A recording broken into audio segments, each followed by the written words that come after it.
عرفان صدیقی ہر لحاظ سے کمال انسان ہیں۔ یہ شادی شدہ ہیں، ان کی بیگم بینک میں سینئر پریزیڈنٹ ہیں اور یہ ان کے ساتھ خوش ہیں، چنانچہ طلاق کا کوئی امکان نہیں۔ یہ پاکستان کے سابق سفیر اور موجودہ فارن سیکرٹری اسد مجید کے بہت فین ہیں۔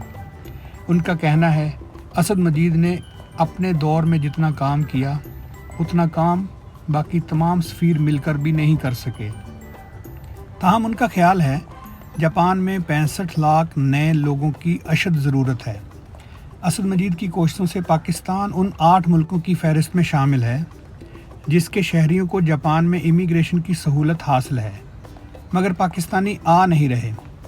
عرفان صدیقی چاہتے ہیں پاکستانی جلد سے جلد اس سہولت کا فائدہ اٹھائیں۔ بلاول بھٹو اور اسد مجید جاپان آئیں اور پاکستان اور جاپان کے درمیان بند دروازے کھول دیں۔ اس سے ہر سال پاکستان کو 10-12 بلین ڈالر کا فائدہ ہوگا۔ میں حیران ہوں پاکستان عرفان صدیقی جیسے مفت سفیر سے فائدہ کیوں نہیں اٹھا رہا؟ یہ اسے پاکستان اور جاپان کے درمیان معاشی پل کیوں نہیں بناتا؟ میرا یہ سوال وزیر اعظم سے بھی ہے اور وزیر خارجہ سے بھی۔